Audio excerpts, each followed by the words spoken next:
Damn, y'all, I'm tired of losing. Divorced parents, man, I'm tired of moving. All my life I've been dancing with the devil, but I'm tired of grooving. But them cops, they ain't tired of shooting, so we gon' keep on looting. You want respect, you give respect. You want some light, you give them rights.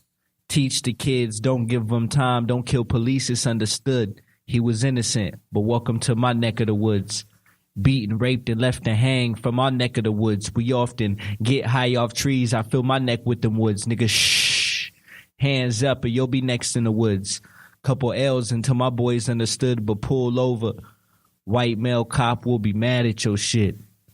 Nice car with a brother, he'll start harassing your shit. Kill you with your hands up, I had a question for him. He answered and said, black boys ain't supposed to have whips, nigga, but all lives matter. Your fingers don't say so. My partner killed a nigga, he do the things you get paid for. The only difference is the other brother shot first, plus he got time for his actions. You killing us just cause they know. All about your insecurities, my nigga. Hey, why the ghetto still ghetto with security, my nigga? Education, fuck, my baby can't read, my nigga. And just cause you build the bigger cage don't mean he's free, my nigga, okay? K. I hope you understand me. Halloween, 5 days a week. We started moving candy and class wasn't doing much. I'll stop right there. Hey. Welcome, family out there. Peace and love. You are live with Coon the Poet featuring Issa Yes. Jackson. This is Coffee and Poets. Listen, we get the opportunity to actually get real close up and personal with some of the poets from Sacramento, California. About a year ago, myself, Coon the Poet, was interviewed by the great Sean King. And not too long ago, about a week ago, I was actually reached out to actually interview one of my favorite poets. And so I decided to choose one of my little brothers in the game, young Sacramento King, coming up like a young lion, very ferocious on the mic, very ferocious with his heart and with his art. I need y'all to go ahead and share some love. For those of you that might be watching at home later on, y'all can clap. Even though it's not live when you're watching it, y'all still can clap, make some noise. For those that are in the building, y'all can make some love. For young King Issa Jackson, one of my little brothers. So look, y'all heard a little bit of his heart work just right now, right when we turned on the microphone. But I want to open up his backstage. I want y'all to kind of get some insight on his story and who Issa really is. So, little brother, go ahead and talk to the people. Oh, hello. My name's Issa. I'm 19 years old. I'm from South Sacramento, hey. Valley High, Shortway Drive. Valley High, hey. Born and raised. Went to John Reed Elementary School. That's where everything started. Well, I want to say about in the first grade, I was in a band, in a marching band for a program called Start. Hey. Shout out to Miss Q, Miss Quincy. She taught us how to play the drums. She got our rhythm on point. Mm-hmm. My whole family, well, my sister, my older sister, she actually was also in the band with me, a color guard. And we just really, really went full flesh with just music and just, the band. And then I kind of wanted to take it to a different level. I started getting really good at rhythm and started dancing.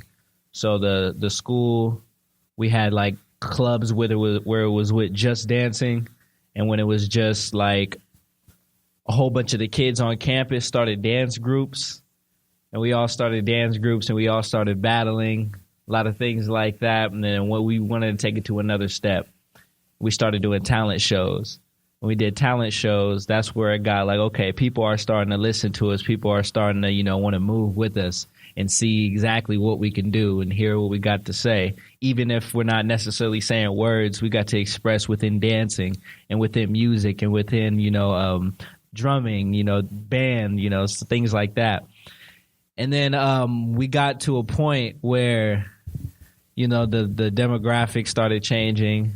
In the neighborhoods, or actually they were the same. We just started growing up. A lot of incidents happened within families, within the culture of our families. We started realizing a lot more things. Things were passed down, gang banging, all the things you could kind of think of. We could all kind of paint that picture. Basically, we grew up And then out of elementary school, we kind of started things at a very young age. Trauma was a huge influence with us. We used trauma and then used it within our art, you know, and expressed our heart at the same time, but it still wasn't necessarily accepted. And when it wasn't necessarily accepted, we started doing bad in school because nobody was understanding us. And then when nobody understood us, you know, we had to go out and find those families that can understand us. So we started finding other people that went through trauma as well. And when we started forming these groups, they weren't necessarily, you know, the best groups, but we felt comfortable.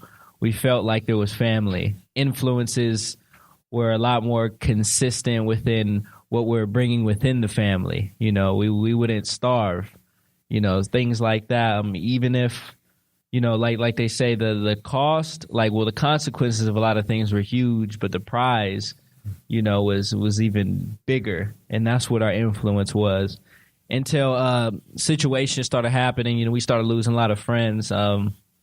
Our lives were kind of in stake, which made it the ride even a lot more funner, you know. But again, we started understanding that we're dying within, even though the adrenaline was, you know, it was at an all-time high, but we didn't realize what type of damage we were putting on around us with the people that actually really loved us because we forgot how much we were worth. So once we started realizing what we were worth, we started writing about our lives, no matter how other people would look at us. And a lot of us didn't necessarily get to take that whole step on taking the opportunities of opening those doors and talking to their mentors. So I became the only one to speak within my social group. Wow. And a lot of the stories I tell are really personal. Sometimes I use him, sometimes I use they, but most of the time it's just me. Sometimes it can be other people because these people would never get to tell their story because they either no longer here, they're either in jail, or they just never have that ability to tell their story. So that's what I do it for.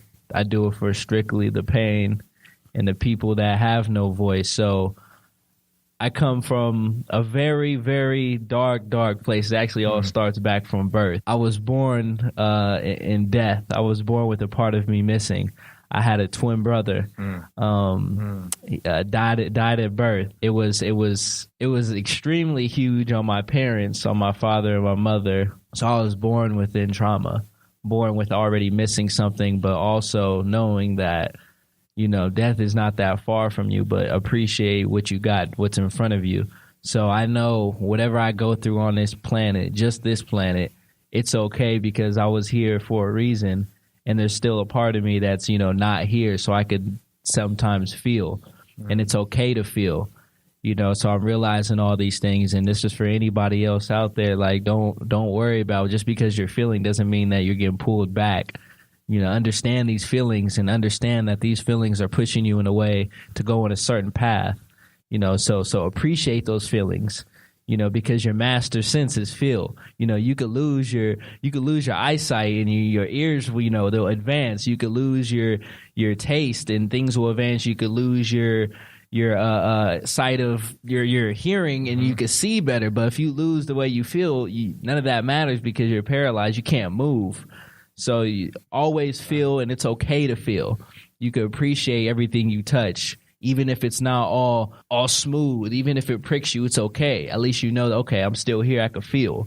At least I know it hurts. So now I have another chance to back up. So all those situations I never regretted. I just understood that, okay, I could feel and I still have another chance if I could breathe. So I just kind of changed things around, always wrote and spit to my influences, and my influences are my experiences, my struggles, my accomplishments, my life. Looking at other people are my influence as well. Every time, even if the person don't even say something to me, if they just look at me, I kind of just wonder about their life and almost make a story for them, you know, because these people, sometimes you'll never talk to them again, but might as well make something in your head, you know, to just have that in your head, to make something positive, you know, because everybody has a lot of negative thoughts every time people come past with different interactions. So I rather create a space of just happiness, even if I don't necessarily see happiness. So that's usually what I do on my everyday. Right on. Yeah. All right, that's man. A young brother with a whole lot of water inside of him, a whole lot of life inside of him, a whole lot of experiences and stories inside of him. So look, man, that was one of the reasons. That was one of the main reasons why I reached out to you, and why. And I'm not even talking about just recently for this, but why I reached out to you even as my little brother. And I was actually given a dream about you. Mm-hmm. I had no idea of the depth of your story, but I felt a connection to you. Mm-hmm. And I know that it has a lot to do with your very old soul wisdom that you carry. Met a lot of young people, mentored a lot of young people. And when I say young people, those maybe 4 years and a little bit younger than myself, like yourself, but though your power, your strength, the multitude that you carry is very similar. It's very familiar. Right? It's very familiar. So I salute you. I want to go ahead and give the people out there just a little bit more insight. So I'm gonna just kind of drive the car a little bit. I'm gonna be the captain of this vehicle, and we're just gonna go for a ride. So first off, your name. So I know you when I met you, you was about 13 years old. And then for the people out there, I'll give them a little bit insight. I met you like when I first came on the scene when I was about 17, 18 years old, and it was through your mother. Yes. Ayana, shout out to Ayana, big supporter of the art community out there. But you had to be like 13. Yep. And you reached out to me like, yo, can we like rock the mic with y'all? Can we? And I'm like, look at this young lion cub. And it was cute. Yeah. And I was like, in due time. Mm-hmm. But then you kept showing up, and you kept showing up to the scene. You kept getting on the mic. Yes. And that level of heart is something that stands out to me. So let's talk about Says a little bit. You came on for your first. What year was that when you first came on with Sacramento Area Youth Speaks? I joined Says in 2012. Okay. I competed in the Bay Area at Berkeley as the MC on the team. So we had about, I want to say, 8 poets and about 4 MCs. And actually at first, the whole throwback of that was I actually worked at this thing called the Vibe Teen Lounge. Yeah. And the Vibe Teen Lounge was this little spot over there on K Street. I was working over there with my older brother, Shanti Jackson. Says through an event, the MC Olympics there, my brother dared me. He was just like, yo, just hop up on there. I was not a rapper. I was a dancer. And when I was dancing, like I kind of like, I was still writing, but not that serious. But I always knew how to like flow. I always knew how to rap. I always knew how to tell stories. Like a young Tupac, huh? Yeah, man. Hey. Yeah. But yeah, nah. So after he kept daring me, I'm just like, all right, might as well like do the competition, So didn't necessarily think I was going to go that far. I jumped in the competition, and just like a flash, there was only 3 people left. And I was like, okay, this is like one of the last rounds. Now we do a face-to-face battle. Long story short, we won the other battle, and I got first place. And then we went to Berkeley with the team, learned what slam poetry actually was, because I did poetry before that, but it wasn't slam poetry. Once I started educating myself with that, experiencing myself with that, had a lot of other mentors such as Dre T, Pharoah Ivan. Shout out and salute. Yes.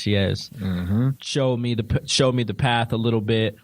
Showed me the ropes with a little bit of that on how to do slam poetry and what it is to be on a team. After that, I competed out there probably the 4th day I was out there, and then I placed, I want to say, 5th in the world.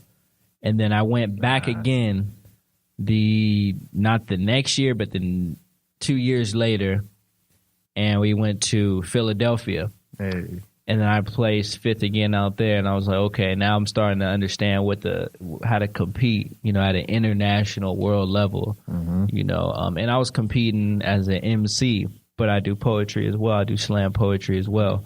So my last year, 2015, I competed out here, and I won the slam poetry. I was a slam champion out here, but I still went to Atlanta as the MC. And then I competed as the MC and got first place in the world out there in Atlanta. And we brought back the trophy for Says. Hey, shout out to Says. Yes, Says changed my life. Yes. Yeah, Says definitely changed my life. A huge resource, for a place for me to vent. Yeah. I honestly do not know what I would be doing if I never went to Says. So that was a huge resource for me and a resource for a lot of people. A lot of people could speak on their behalf. Okay. So look, man, let's cause like I said, like I knew you since you was like a young lion cub, right? And I knew you as Shomari. Yes. So let's talk about, can we open up that curtain and talk about that a little bit? Yes. And talk about the transition, because I'm somebody that does understand trademarking and names and how powerful it is to be able to claim your own name and stand on it and stand in your truth. So let's talk about it, man. Let's talk about Issa and what that means to you. So first, my full name is Shamari Issa Jackson. Okay. Shamari meaning strength, warrior, forceful warrior. Issa meaning Jesus, gift from God, God's gift. And then we have Jackson, son of Jack. But it all started again from birth. My twin's name was Amani Kasai Jackson. And then Kasai, his middle name meaning peaceful river. So he was laid, in peace, as it was almost meant to be. As sad as it is, it was almost meant to be. And then Shamari meaning forceful, and then strength, and then warrior, and then me staying alive, and then gift from God, God's gift. And then I was always called Issa when I got in trouble as a little kid. Just always Issa. And then in school, I was always Shamari. But now at home, I was always called Issa. And then on the streets, I was always called Issa. So my close friends would call me Issa, and then we all had nicknames, and they would always call me Issa. But it was just one day, I was just kind of like, you know what? And I never liked my middle name at first. I never knew what it meant. Once I knew what it meant, it all made sense. And I was like, okay, I know what to stand by. I know what I am at this point in my life. When I give out my message, I'm Issa. And when I walk on these streets every day and to familiar people, I'm Shamari. Because this is what people know me as when I'm a child, as Shamari. As that survivor, as that strength, as that warrior. Yeah. But when I give out my message, I am Issa, and it's almost like Superman. Come on, tell him about a young superhero. Like Clark. When he's doing his job, when he's doing his humanly things, when people know him as, he's Clark. But when he's, doing God's work, space work, he's Superman. But he's both. That's him. That's the name the people gave him. This is the name that, my people gave me, and also my mom gave me. This is what my God gave me. Come on. And this is what it was meant to be. So this is my purpose. So sometimes it gets really confusing, like, oh, who's Issa? Or like, oh, who's Shamari? This is the same thing. It's just a sentence. It's almost like if you just put it all together, all flows. Shamari Issa Jackson, the I and the Issa ends with an I, starts with an I. It's all supposed to go together. So this is why I go by Issa when I give my message. But out here in the schools, when people sometimes know me, like really young, they know me as Shamari. Because I've been fighting. And shout out to his piece, a piece that I love so much. You guys probably heard it. What piece is that? What you talking about? It's the I'm gonna let you go ahead and take your time with it. It's the I've been fighting. Keep fighting. Keep fighting. Yeah. Keep fighting. Keep fighting. Everybody say keep fighting. Keep fighting. Yeah, it's that one. Yeah, that one. Right yeah, on. That's for the one. The warriors out there. Yes, so yes. You would have to be a warrior in order to be able to connect with it. Yes, and like yes. I said, young bro, man, I've noticed you very early on. And I told you I had a dream. I don't have a dream. I don't have dreams about very many men. Yes. But this I have to be very young. I don't have dreams about very many men. Yes. But I know that my dreams are very much God ordained, and they're God pushed and God created. And so that dream, it was a lot of light in that dream. Literally. It was you.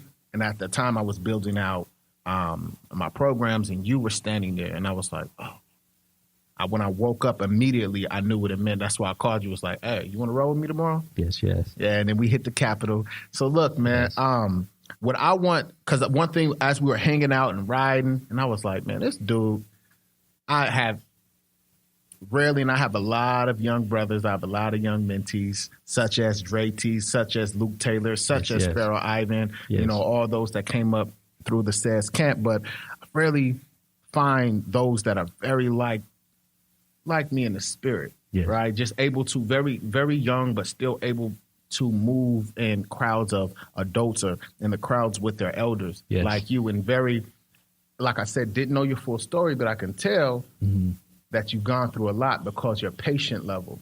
Yes. That's something that comes from being a hospital patient of some sense, right?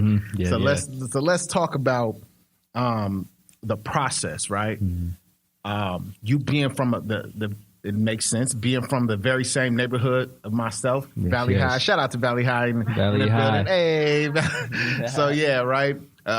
Or as some like to call it or refer to it, South Sac, Iraq.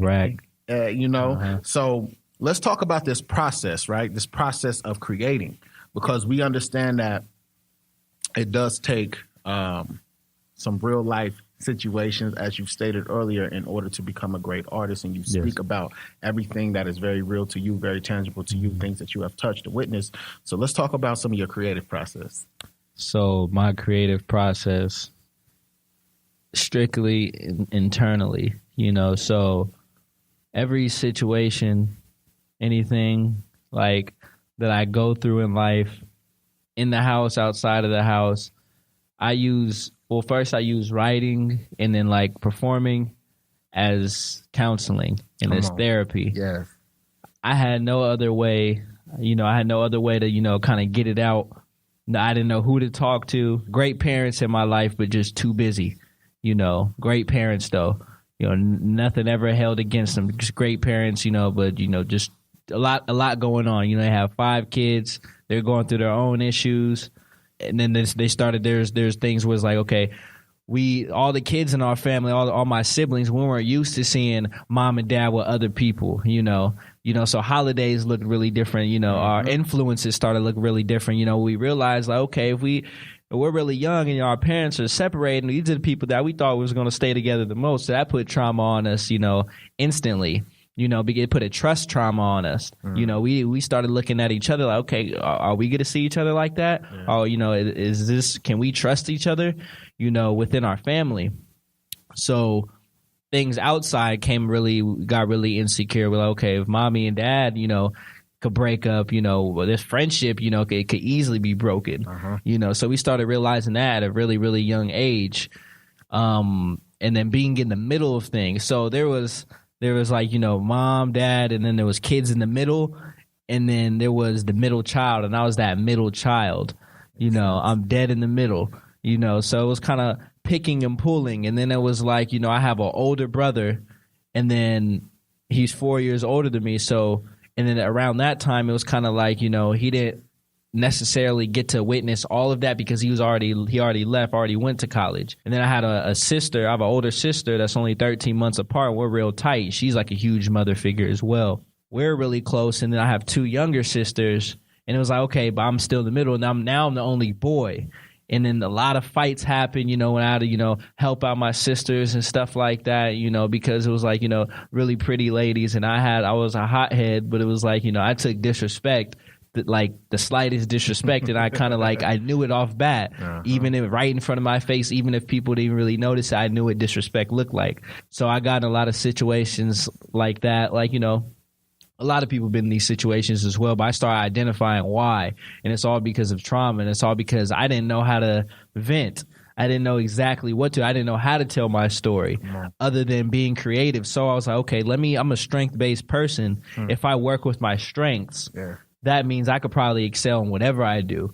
So let me find my strengths. What can I actually do? Because my weaknesses are huge as well. But if I focus on that, that's where I start pulling myself down. I need to focus on what I actually have and what's right in front of me.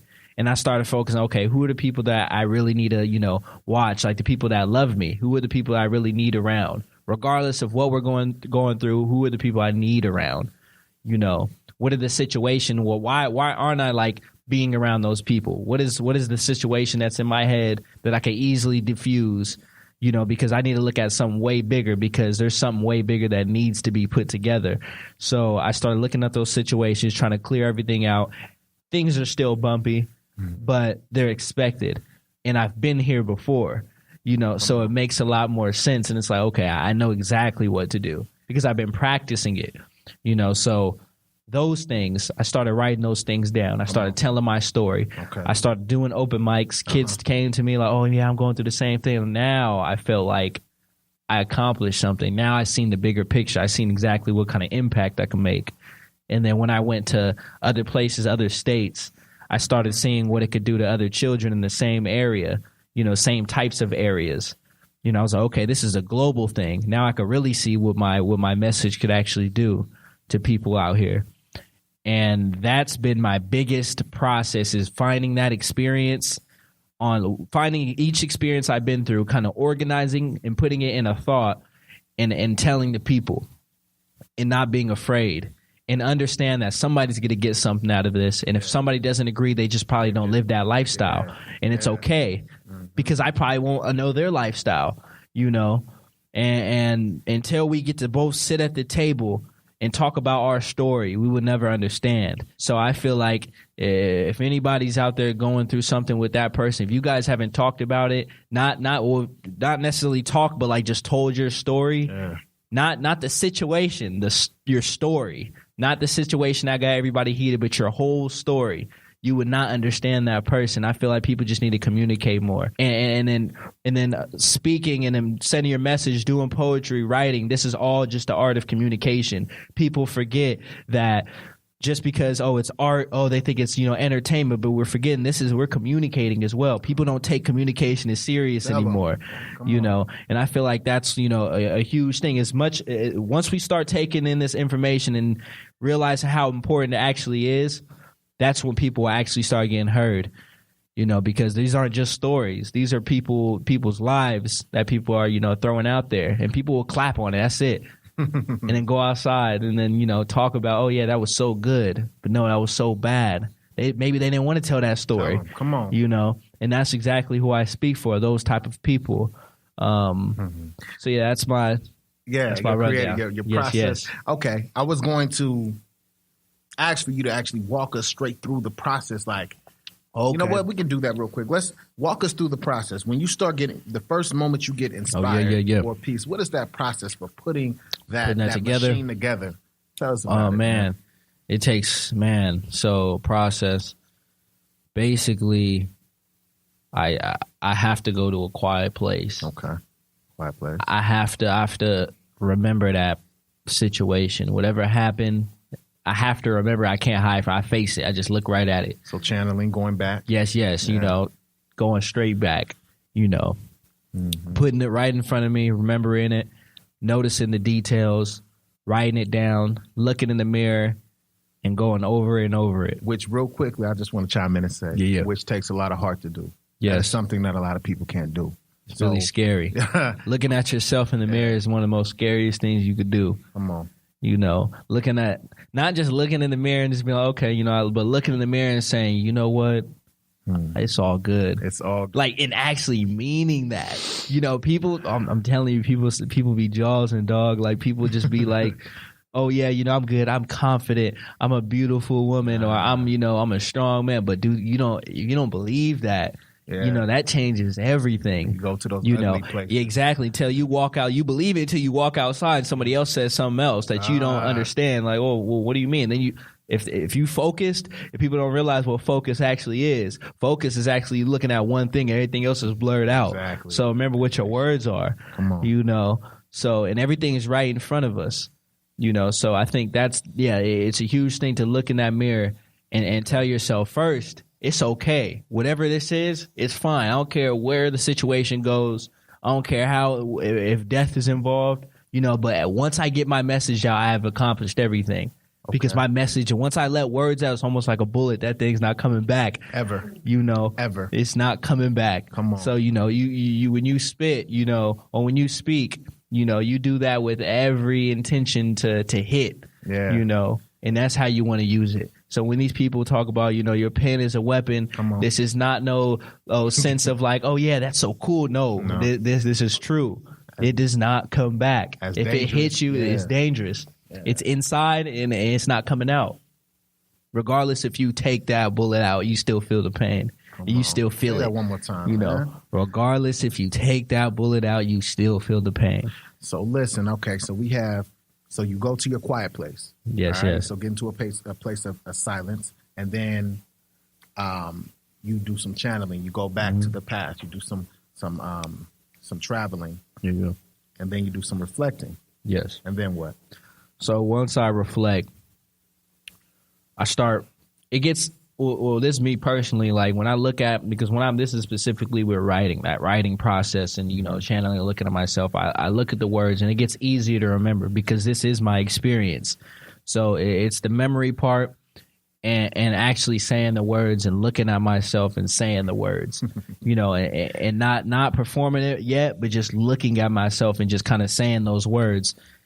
Because once I remember it, and once I'm like stuck in that moment, everybody else that's around me is going to know what type of moment and what time it actually is. So like you getting up, and I kind of think of it ahead, like, okay, if I could like kind of sink myself in that environment one more time, I'm going to give everybody else that experience as well. So whatever I'm talking about in my poetry or in my rap, everybody else has to feel that because I'm in that moment as well. Mm-hmm. So if you really want to join me in this walk of life, grab my hand. Like I have a line that says, I got scars on my feet from the places I walked through.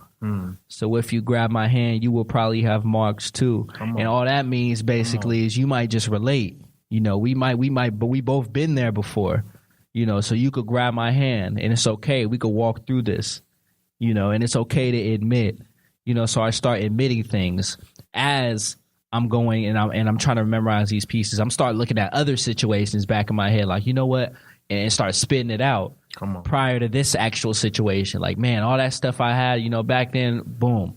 This is what I'm going through. That whole process, and it's a really, really flooding process because nothing at this point now, nothing is organized within my head.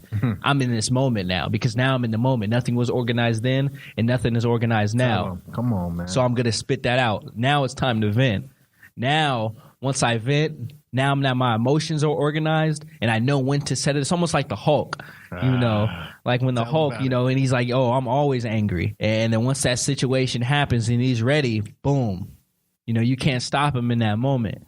So I don't care who I'm in front of and what type of stage I'm in. If I'm in front of a whole bunch of white, green, whatever type of folk, they're going to be in that moment with me because everybody has scars. Regardless if you're going to actually been there or not, everybody can understand. Everybody knows how to paint pictures. So it doesn't matter who you are. That story always going to have to be heard. It's going to impact somebody. And people don't sleep on the words that you say. Do not sleep on it. Take every word that comes out your mouth serious. Maybe I feel like once people start doing that, people shut up more. Come on. Yeah. Because people talk too much. People talk way too much and don't necessarily know what they're talking about because it's not truth. And that's how they forget what they're talking about because it's not truth. So it's that. It's just knowing that and just admitting, telling the truth about everything, go into that moment, being in that moment. Because once you're in it, you get comfortable. Once you're comfortable, you're not afraid of it. You could go in and out.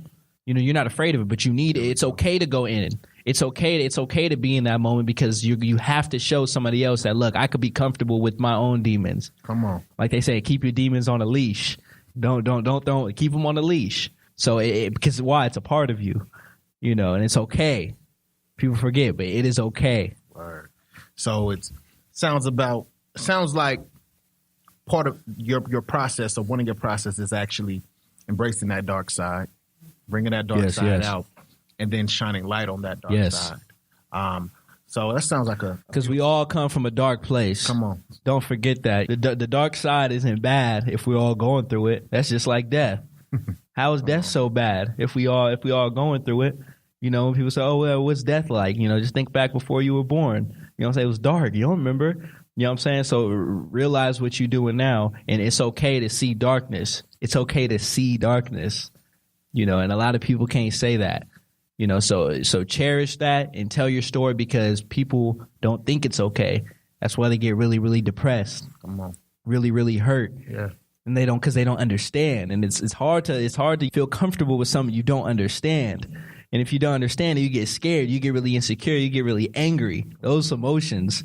But let's deal with what's right in front of you. Let's deal with what we can actually appreciate. Don't worry about what's later, because that doesn't matter when something's right in front of you. Like for example, I'm gonna put this in a situation. So say somebody's oh yeah, I'm gonna get my boy, but I'm right here in front of you. It doesn't matter. He's way over there. But what are you gonna do about this situation? Doesn't matter who you're gonna get. You're stuck with me. There's no going anywhere. So think of it like that. And it's okay.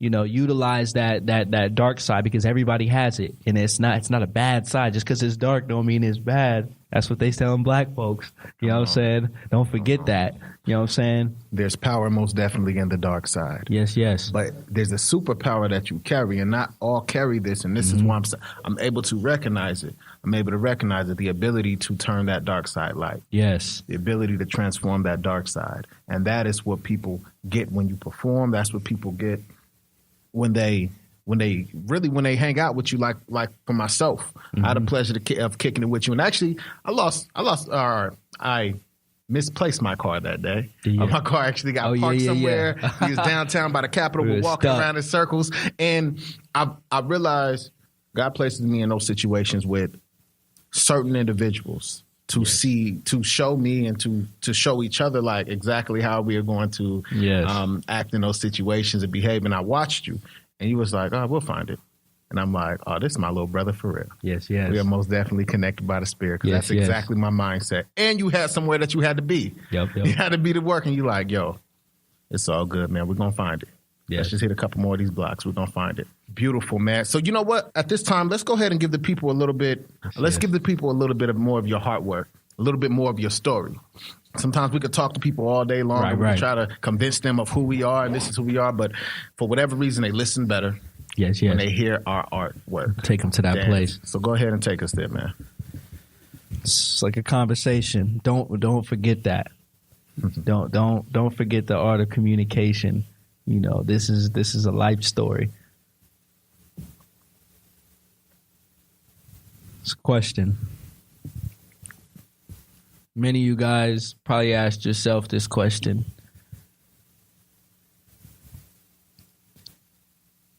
How you supposed to climb when your life is never inclining? You see, I got a mind full of demons, but a heart full of diamonds. Gang letters should have killed me, but I put it in my rhyme and completed the alphabet. All it really took was timing. Never show my next trick. I ain't here to flex this. Sacrificed it all. I ain't worried about no ex-chick. You can never test this. I'm known to open doors and move the walls, so it's obvious who I sex with. Lost a couple homies. I went through all the sorrow. I ain't worried about no past as long as I'm here tomorrow. I'm not a rapper, I storytell, so look, I'll paint the picture and narrate. I hope you crack this book. Mac and Stash we shook. Smash and stash we took. But now I reach the souls and take them Jurassic crook. See, I created the roots of hypotenuse, but you could call me Issa, the lyrical Dr. Seuss. Hey. I'm from the dirt where the enemies conquer loot. Ain't worried about this boy, cause I'll probably just knock him too. This is Sacramento's finest. We shoot and make aqua moves and bullets chosen in groups that's banging and popping too. Same diggy, same dollar, but I'm stuck with it. Cause being with this shit, you gotta put some guts with it. Don't be a punk when it's time. We got enough women chose a life you never experienced, so good luck with it. And what you holding a cannon for, not gonna bust with it. Yeah, I know, but I'm safer if I stay tucked with it. And to the cops, we dying from y'all protection. These doctors is killing us and the churches look for perfection. I chose a different route, influenced by the Quran. I put my middle name first like I'm with the nation Islam. I shied away my teacher and listened to Farrakhan. Recited scripts and booths, this is truly a spirit song. I call my road dog just to chop it up and get pumped up. Used to friendly fade, mouth busted and head all lumped up. Talk to girls with faces, we chase them, they bodies plumped up. We used to tell our secrets, they plotting, we was some dumb fucks. Learn the hard way, cause the softer you'll never come up. That's why we stay solid, the denser you'll never bust trust. But now the solid sink, the water we call the real. We really need a real to real in all these reels. That's mad spiritual. Bless you with the miracle. I'm not a rapper, I'm an explainer, don't call me lyrical. Youngest on the mic with the oldest philosophies. That's knowledge over letters, I'm giving out apostrophes. Have a seat. You think you fly, let the magnet speak. All just for the rep, they let the clapper leak. 1 for the trouble, that's 2 for the innocent, that's 3 for the ghetto, suburban places, we immigrants. Lust don't mean I love you, intention is just for intimate. Don't trust nobody, not even angels, the devil's heaven sent. Codes all in graffiti, no paper, we use the tenements. Black lives only matter when they discovered the melanin. Now everybody wanna use it, everybody wanna choose it, just to say they pro-black for most snaps up in their music. This to my neighborhood, still love you if there's no stop. Enough pro-black, but not enough pro-block. You see, these people can't rap, they just creative. You see, they putting fast words to beats. The hell is he saying? I'm just worried about my homies all dying cause of the banging. Dollar in a dream don't matter when shit ain't changing. Dollar in a dream don't matter when shit ain't paying. Park shot up while my little sister was playing. Safe haven, a safe heaven is what we making. Safe places turn into hoods. This shit is dangerous. See, I stepped out a little and I try to do my best. I used to be in love. Now I got no feelings in my chest. Militant text, that type of wet that's ripping through that vest. Knocking soul at his back. You know that feeling that you get when people don't understand. Your parents don't see it through. Your homies all devils, and that girl not trying to be with you. You not trying to be with you. Smoking in the press. When you come down, I see the truth. The evil ways keep you too. Suicide, the only ways. I'm counting down my only days. Spirit is my flesh. I just walk around with my lonely ways. Birth to 21, them only days, all the oldest days. Grew up hella broke. Paper blunts was my only J's. This is just my last call. Crazy that y'all hearing this. Damage in the flesh, but I question when my spirit is. I had to let this go. If this the last thing I fucking write, I did wrong in life, but you can't say I wasn't fucking nice. Thank you. Oh, right on. Hey, can we all just take a deep breath real quick and let's just inhale those words? Can we just take a deep breath through our nose? So listen, man. I remember the first time I heard that piece. Mm-hmm. And matter of fact, it was actually when you came back from college, I believe. Yeah. And that's when I saw that your lion's mane had grew. Yeah. And I was like, oh man, this dude had some experiences in the last year or so. Yes. And I think one of the first things I told you, I embraced you and I said, listen, because I had just got back from my journey myself, and I said, a boy is not yet a man until he has taken his journey. Yes. And a man is not yet a king until he has acquired his queen. Mm-hmm. And so everything that you were speaking for and that piece resonated so much and connected so much. I want to go ahead and go back to this place just because I heard some mentions of it. Yes. And I don't think a lot of people out there. All right, so there are a lot of poets in the scene that classify themselves as love poets. Yes. Right? But then there are some poets that may never really write love poems fully, but you can hear the love in their artwork. Yes. You may hear some mentions. I want to talk a little bit about that, man. I want to talk a little bit. If you care to share with some of the people, some of your, you can be any kind of love you want to speak about, the romantic love, or the love for your family. How does love affect your writing, affect your art? Oh man, love is the engine, of the writing. Mm-hmm. You gotta love yourself first to tell about yourself. If you love yourself, you could tell the truth about yourself. If you could tell the truth about yourself, that's you reflecting back to yourself. And if you could look at yourself, you could love yourself. So that's first. Love is the engine, or is my engine, of writing, and then of speaking out to just people, because a lot of people don't necessarily first love their self as much as they say it. They still don't, and that's okay. but just know that you don't.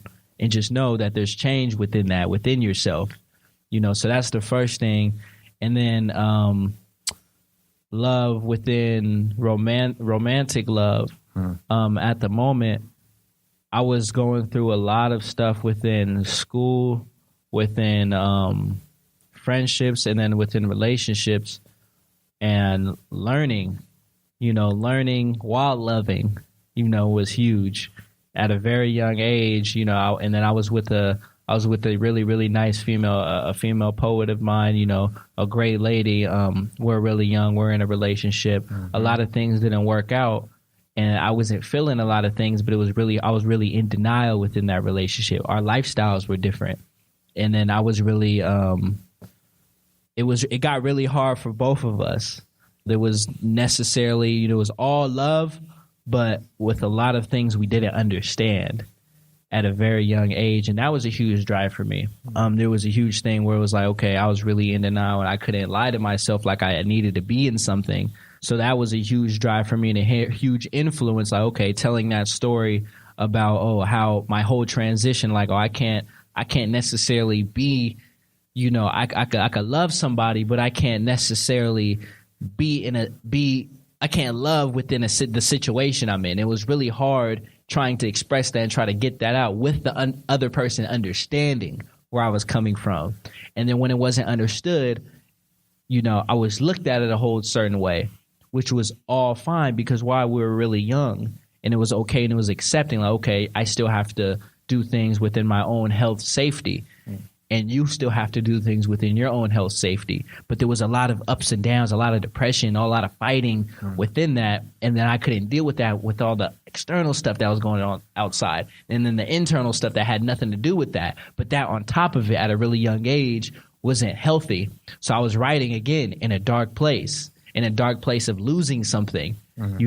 Because that's why I knew I needed to lose something to gain something. Come on. Tell them again. So say that one more time. I said I needed to lose something to gain something. So once I lost something, but the cold part is once I lost something, I knew what I was missing. I knew what needed to be in there. Come on. And that was the writing. That was the effort. That was the dark place. The Y'all dark soaking place, this up, man. It came back this young to King me. is up here really dropping gems.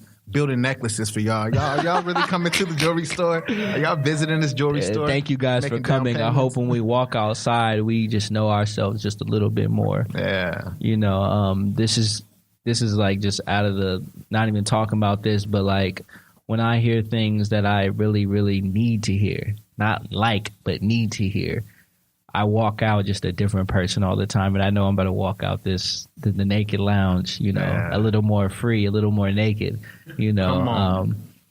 But that was a huge influence within how I performed and how I wrote and how I just talk to people, because it was like I don't necessarily know what you're going through, but it sucked when nobody knew what you're going through. You had to act like, you were just good like that. It's okay, huh? Everybody's acting like, everybody has to be okay. And that's not the case. If we could be more open about that, man, I don't even have to say just man.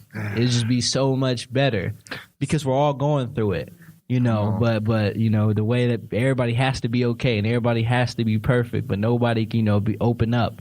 Everybody wants to be all like, all hostile now. People can't even walk past, without saying hi. Hello. Or just nodding your head, just a smile. Simplest things. Yeah. So, for the sake of time, because we are coming to a close, but I want to make sure I touch on a few things, some quick things, because I feel like we just got a lot of substance out of you. More than what I expected. I thought we was going to just sit here and just kick it away. We kick it. Do a ride through, go to a couple gas stations, fill up the car, say what's up to a couple of people. But I feel like we got a whole lot more from you. So let's talk a little bit more on your you just did a show, right? Yeah. You just had a show 2 days ago, right? Yesterday. At Soul Collective. Yesterday. Was it yesterday? Yep, that was yesterday. Time is moving. I know. The Poets of Color. Yes. Young Poets of Color at Soul Collective. One thing that stood out to you about that show, what did you grab from that, man? And then I'm going to ask you one more question. We're going to wrap up. People's feelings. There was a lot of feelings in there yesterday at the show.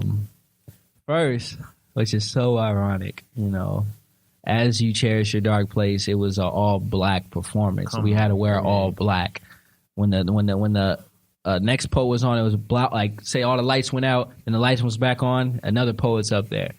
And then when we walked up there, there was little candles, you know, so we could see where we walked. But cherishing that dark, that alone time, you know. It was dope. And then when that light comes back on, you turn your light on in that dark place. Yeah.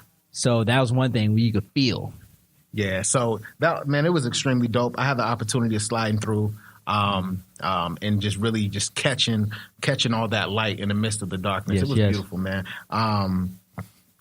Real quickly, let me ask you this, man. So what visions do you have? Where do you see yourself going with this poetry thing, with spoken word, with your artistry, as an MC, as a community leader and activist, as a voice of the people, of the young people, and also of the people from where we're from, South Sac Valley, how to be exact. But where do you see yourself taking this thing, man? Tell the people. I definitely, everybody wants to travel the world. Okay. And I want to travel the world sending this message, just to almost be that, what's that one word where you kind of forget your memory, and that it's like a almost like a disorder where you forget your memory. Mm-hmm. I want to be that. Was somebody said it?